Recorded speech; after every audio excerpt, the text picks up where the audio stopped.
Hi guys, naata diri sa second branch sa Indian Palace kay magkuha ta og order sa atong customer kay may nag-order sa toa karong adlaw. Actually kagahapon pa ni siya. So karon lang mi nakahigayon. So let's go guys, sulod ta. Pasok.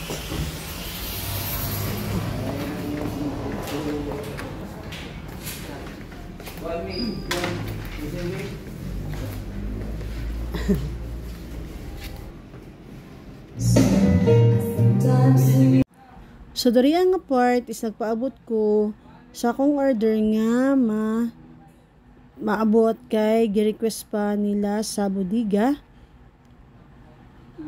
Atong i-check ang mga speaker diri ang stang dagko ang mura og mga planggana. See? Diba mga dagko kayo siya mga di 18. So sabay din ako permisi pare ko if mag ano mi sa store. If na mag-order sa mua, then isurit na mo diri para makita ninyo ang mga klase-klaseng amplifier nga pwede pang balay, pwede pang disco, napud tay mga lights. Daghan tag mga lights diri guys. So mo na siya ginatawag na lights and sound. Na mga home theater. See, di ba? Ang daming lights, na mga mixer dito, tapos dito ang stage. Ito na yung pangalan na Indian Palace. So, mag-proceed ta. Kaya naabot naman na to ang order nga gikan pa sa ilahang bodega. Kaya nahot na naman sila kaganina. Dari sa store. So, nagpakuha sila sa bodega. So, ato ang ipa-sound testing ang ato ang sub nga D12 Impacto. So, moday ni ang now sa ato ang sub ni Impacto guys ha.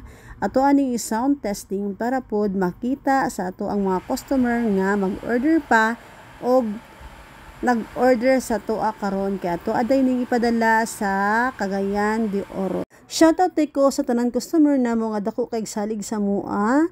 And legit kayo ta diri guys, no scam diri ha, legit kayo ta.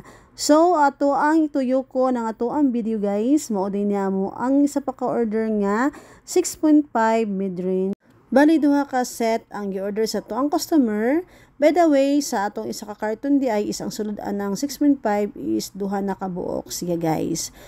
Sa katong mag-order pa lang sa mua guys, naday ko yung option nga ihatag sa inyo ha.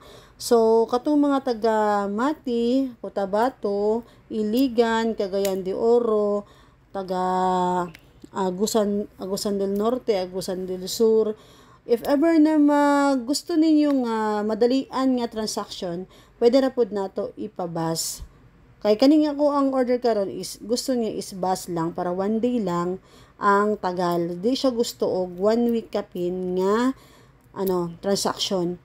Goods man pud kaayo kay no worries kaayo pag magbasta. Kay ginapangayuan nato atong ginabuhat is picturean nako ang driver og ang conductor sa bus, ginapangayuan nako og number, then picture sa ilahang plate number, then ihatag nato ang number sa bus driver or sa conductor sa ato ang receiver dito kung asa nato ipadala. So makita ninyo guys nga gi-bubble wrap na nila ang atong item para safety jud nga moabot dito sa ato ang receiver. Nakadepende gyapon na sa atong customer o gusto niya ipabus or i-carrier lang.